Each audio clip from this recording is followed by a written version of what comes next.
आपको भी पता है कि मुंबई में ऐसी कई सीटें हैं जो कि अब मुस्लिम बाहुल हो चुकी हैं और कैसे उनका जो पूरा नेचर है पिछले 10-25 सालों में पूरी तरीके से बदल चुका है। और टिस की ये रिपोर्ट क्या बताती है, 1951 से लेकर के अगले 2051 तक कैसे सूरत बदल जाएगी मुंबई की, ये इस रिपोर्ट में बताया जा रहा है।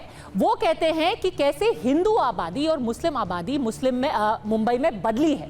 तो देखिए, वो कहते हैं कि साल 1951 में मुस्लिम आबादी थी 8% और हिंदू आबादी थी 88%।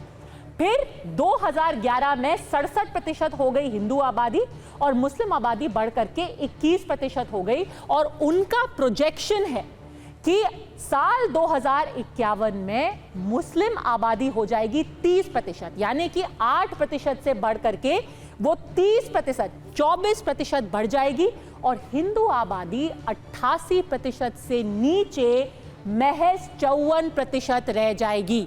यही है वोट बैंक की राजनीति का असर, क्योंकि ये रिपोर्ट महेश जी ये भी कहती है कि इन लोगों को, और ये कोई हिंदुस्तानी मुस्लिम नहीं है, ये कहा जा रहा है कि घुसपैठियों को बसाया गया है मुंबई में साल दर साल और कुछ पॉलिटिकल पार्टीज ने ये काम किया है।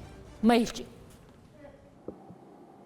पद्मजा जी, अभी आप मुझे बताइए 10 साल से केंद्र में और राज्य में किसकी सरकार है?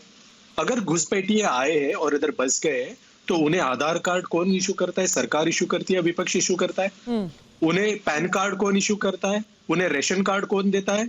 उन्हें मुफ्त के अनाज कौन देता है? सरकार देता है। सरकार किसकी है? बीजेपी की है। महाराष्ट्र में सरकार किसकी है? बीजेपी की है। केंद्र में सरकार किसकी है? बीजेपी की है। डबल इंजन की सरकार है, तो विपक्ष को क्यों सवाल पूछ रहे? अगर ये आबादी घुसपैठियों की वजह से बढ़ी है मुस्लिमों की, तो उसके लिए जिम्मेदार सरकार है और सरकार में बीजेपी है, तो ये सवाल आप बीजेपी से पूछिए। और दूसरा मुझे यहाँ कहना है, ये करण वर्मा जी यहाँ पर लेखक के तौर पे बैठे, लेकिन बातें तो वो बीजेपी के समर्थक के नाते कर रहे हैं। उन्हें भी समझना चाहिए। वो अभी एनसीपी ने 93 में 13वां ब्लास्ट किया और क्या किया, ये बातें कर रहे। क्या ये सीबीआई में थे? क्या ये सीआईडी में थे? इनके पास किस आधार पर ये आरोप लगा रहे? ये शरद पवार जी ने अपने एक इंटरव्यू में किया था, उसकी क्लिप भी बहुत वायरल हुई। बात बनी है, ये शरद पवार जी का एक इंटरव्यू था, वो बहुत वायरल हुआ था। सुनिए, उसकी अगर ये आप जो बात बोल रही है सो कॉल्ड बातें, तो उसका नतीजा क्या निकला?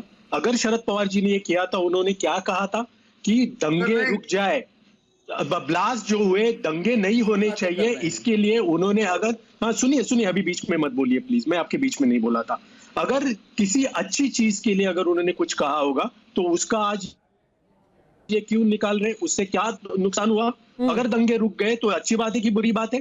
क्या हिंदू मुस्लिम दंगे होने चाहिए? बीजेपी चाहती है तो शरद पवार साहब नहीं चाहते। इसको आप वोट बैंक की राजनीति से क्यों जोड़ रहे हैं? नहीं, देखिए महेश जी ने क्या पलटी मारी। पहले जब उन्हें पता लगा कि पकड़ी नहीं जाएगी बात, बोल दें कि आपको कैसे पता, आप क्या सीबीआई में थे? जहां आपने पॉइंट आउट किया कि भाई इनका वायरल इंटरव्यू, मैंने सो कॉल्ड कहा नहीं आते। आप बीच में मत बोलिए, बीच में मत बोलिए, बीजेपी के समर्थक के नाते मत बोलिए। पद्मजा जी, क्या तरीका है? मैं बीच में बोल नहीं रहा हूँ, ये बीच में बार बार बोल रहे हैं। जहां इनकी बात पकड़ी जाती है महेश जी को, इन्हें डिबेट का सलीका नहीं है, तो फिर ना आए बात करने। ठीक है महेश जी, आपको आप भी बीच में तो बोले थे मेरे। नहीं, मैं चुप हो गया था जब आपने बोले। मैंने भी आपको चुप रही। अब आपकी चोरी पकड़ने जा रहा हूं मैं यहाँ पर। आपने जब शुरुआत में चोरी वगैरह कोई नहीं कर रहा है, लेखक चोरी है, ये विचारों की चोरी है। एक सेकंड रुक जाइए। जब इन्होंने पहले कहा विचारों की चोरी तो आप कर रहे हैं, नाते बात कीजिए, बीजेपी के समर्थक के नाते मत बात कीजिए। पूरा टाइम दूंगी मैं महेश जी, पूरा टाइम दूंगी। क्या सलीका नहीं बात करने का? बोलिए। अभी ये कह रहे थे आपसे कि क्या ये सीबीआई में काम करते हैं जो इनको ये बात पता है? ऐसा तो कभी कहा ही नहीं। फिर आपने इनको पॉइंट आउट किया कि भाई एक वायरल इंटरव्यू है। ये अपने खुद शरद पवार जी का इंटरव्यू तो सुनते नहीं है, बिना पढ़े लिखे आ गए इस चीज पे। अब जब बता दिया तो कह रहे हैं ये तो बहुत अच्छा झूठ है, नेक झूठ है, सेक्युलर झूठ है, भाई हिंदू मुस्लिम एकता दिखाने के लिए झूठ है। आपने झूठ बोल दिया एक कम्युनिटी के बारे में कि वहां पे 13वां ब्लास्ट हुआ ताकि आप लीपा पोती कर सके, और आप उसको अच्छाई का हिजाब पहना रहे हैं यहां पर। मतलब शर्म आनी चाहिए कि आप एक कम्युनिटी को ब्लेम कर रहे हैं कि वहां पर भी ब्लास्ट हुआ था और उस पर आप चोगा पहना रहे। जो 12 ब्लास्ट हुए थे उसके जो असली जिम्मेदार थे उनका नाम लेने की हिम्मत करिए, ना कि हिंदू मुस्लिम की एक फर्जी एकता दिखाइए। अगर जिसने गलती करी है उसको पकड़िए, लीपा पोती करने का काम मत करिए। उसका आज से क्या लेना देना है? की दुकान बंद उसका आज से पद्मजा क्या जी, लेना मुझे देना बात है? करनी है। इस चिट्ठी से और उलेमा बोर्ड से इसका क्या लेना देना है करण वर्मा? आप ये कनेक्शन क्या कर रहे हैं? मैं बता रहा हूं क्योंकि इनको हमेशा से हमदर्दी रही है। मैंने आपसे क्या कहा, ये मुस्लिम विकास अघाड़ी है। चाहे एक बॉम्ब ब्लास्ट तक इन्वेंट करना पड़ जाए एक वर्ग को क्लीन चिट देने के लिए, तो ये कर देंगे। तो इन्हीं से तो महेश बात चौहान। करेगी उलेमा। पद्मजा जी, पद्मजा जी देखिए, ये जो बात कर रहे हैं ना वोट बैंक की, मैं इन्हें बताना चाहता हूं, आपको भी मालूम होगा, आप चाहिए तो स्टैटिस्टिक्स चेक कीजिए। अभी जो लोकसभा चुनाव हुए ना, वो चुनाव में महाराष्ट्र में कई सारे निर्वाचन क्षेत्रों में हिंदुओं के वोट महाविकास आघाड़ी को बीजेपी से ज्यादा मिले। ना ही सिर्फ मुसलमानों के मिले, हमें मुसलमानों के मिले हैं, हमें जैन लोगों के मिले हैं, हमें पारसियों के मिले हैं, हमें क्रिश्चियनों के मिले, हमें हिंदुओं के आपसे ज्यादा वोट मिले हैं। समझ में आई बात? ये जो आप वोट बैंक के लिए करते हैं ना, आज जो आप बटेंगे तो कटेंगे ये बात कर रहे हैं ना, मैं आपसे एक बात पूछना चाहता हूं।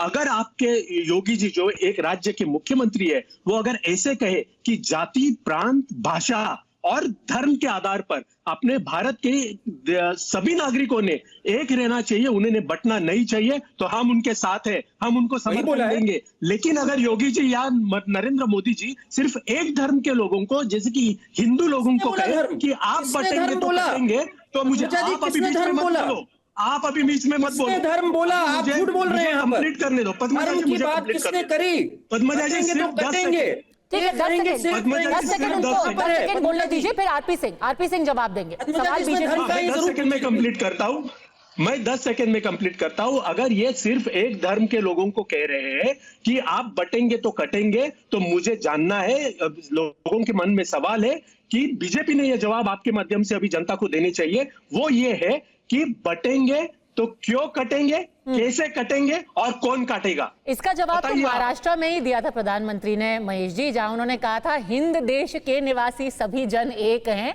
और फिर उन्होंने कहा था एक रहेंगे, सेफ रहेंगे। तो हिंद देश में सिर्फ हिंदू थोड़ी ना रहते हैं, हिंदू बोले जा रहे हैं, कुछ भी बोले जा रहे हैं, किसी एक धर्म का लेना देना। उन्होंने पहले ही लाइन आगे जोड़ दी, हिंद देश के निवासी सभी जन एक है, एक रहेंगे तो हम सब सेफ रहेंगे। तो मैंने भी वही कहा, अगर सिर्फ आप एक धर्म से नहीं कह रहे तो हम सब एक है ही, तो हिंदू मुसलमान वोट बैंक क्यों कह रहे हैं? हाँ,